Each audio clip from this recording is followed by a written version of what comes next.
close but no cigar against the Wizards in 2 overtimes, 125 to 124 the final score, and they played without a lot of their key players. And when I say a lot, I mean almost all. If you can't keep up, neither can we. Brad Stevens broke down all of the injuries ahead of the matchup. Al is he's feeling a little bit better. He was knocked out really through yesterday. He should be back and ready to roll by Friday, hopefully. Daniel's going to have surgery tomorrow, and will be out for the season, as we said the other day. Jalen's great as far as he's progressing in the right direction. Hopefully all goes well and he can start that this weekend, but he will not travel with us. He will not be at either game. Kyrie was a little bit better again each day. Unlikely for Friday. Plan is to have him travel, though. Marcus Smart did the thumb at the end of the game the other day, assessing how significant the ligament damage is. After all that information is gathered, he'll make a decision along with all of us on the rest of the year. And again, we'll know more next week. How disheartening. So that's all I've got for yeah. We'll see y'all. Joined now by Celtics analyst, NESN.com writer Darren Hartwell. Darren, the injuries look bad. They seem bad.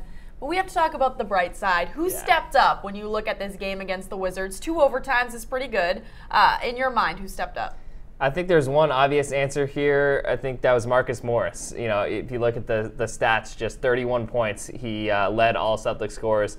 He was basically the Celtics' go-to scorer in this one, go-to source of offense. He was taking a lot of outside shots, taking deep shots, hit a key three-pointer. Obviously, he had that defensive mishap at the end of regulation where he allowed Jody Meeks to take that 3 in the corner. But overall, you know, he basically, Brad Stevens said this after the game, he kept them in the game and the reason why they even went to double overtime. Well, with the good comes the bad. Who did you wish you saw a little bit more out of?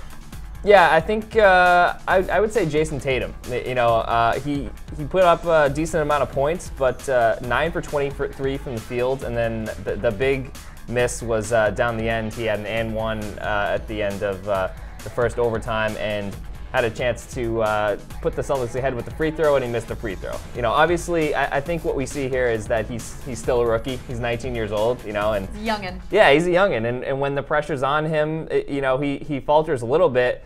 You know, maybe he overcomes that when he's 20 years old, you know. So the future's still bright for him, but I think just when that much pressure is on him and when he really needs to be the guy for them, when Kyrie Irving, Al Horford, Jaylen Brown, those guys are out, it looked a little bit too much for him. Well, when we talk about when they will come back, we just heard from Brad Stevens that Al Horford seems to be coming back sooner rather than later. He was out with a sickness, an illness, if you will. Maybe the flu, maybe the bug. He wasn't really quite sure. But when you look at starting 5 moving forward, if Al comes back, who are those other 4 slots going to be? Yeah, I think you're going to see some pretty big lineups. Huge. I think, some big guys in there. But I think in the guard spot, you're going to look at Terry Rozier. Hilarious to say big and then go Terry Rozier. He's basically the only guy they have left in the backcourt, though. Yes. So it's going to be Terry Rozier. I think you'd see Jason Tatum playing the 2, and then rounding out the 5, you might have Marcus Morris in that small forward spot. That's where he played against the Wizards. And then Horford and Baines in the front court. You still have Greg Monroe coming off the bench. You know, obviously Shane Larkin's involved there too, but he's been on a minutes restriction a little bit. So yeah, I think you can see as long as Marcus Smart, Jaylen Brown, and Kyrie are out, you can see a Rozier-Tatum backcourt. Well, last night I felt like Brad Stevens was some type of magician. The fact that he can pull off these games with what the cards that he's been dealt. Yes. Is that the phrase? That makes sense. Yeah, that makes sense. But when you look forward, what does this present for him? I mean, he's saying that he's not going to make much roster movement, not going to pull anybody really up from Maine. Yeah. What does he do with the guys that he's got? Yeah, I guess to go along with that analogy, he's got a lot of not a lot of face cards in his hand right now. Yeah. Face cards being good. I think the challenge is he's going to have to get creative against smaller teams, against teams where the big lineups don't really work. So I think that, you know, he still has Semi Ojeleye at his disposal. Shane Larkin we mentioned too.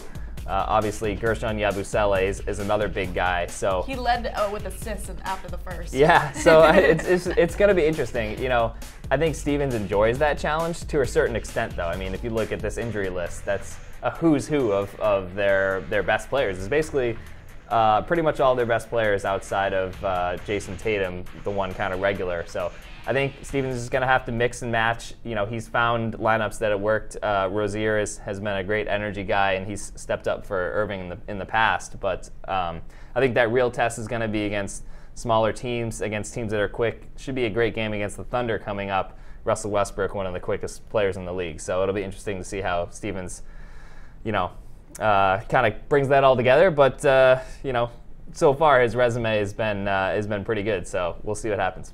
And now it's time to go around the league, but we're going to start right here in Boston. Jaylen Brown talked at Harvard about self-identity and social empowerment. As you can see here, he got a nice little standing ovation.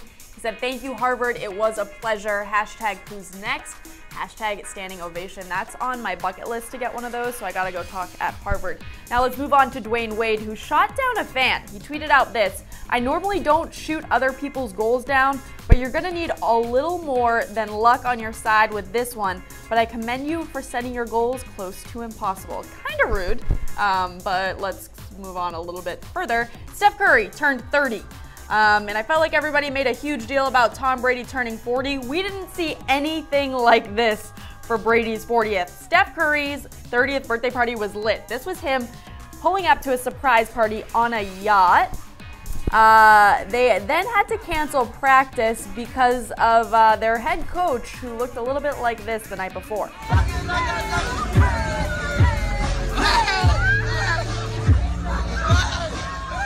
All right, now it's time to welcome back in Darren Hartwell. Darren, we got to look forward some more. What is the main goal? If you're the Celtics team right now, we're looking towards April. Can't believe that it's already this late in the season, but you've got a banged up squad. What is your goal heading into April? Yeah, basically that. Just stay alive. Keep everyone healthy, basically. That's a tough goal.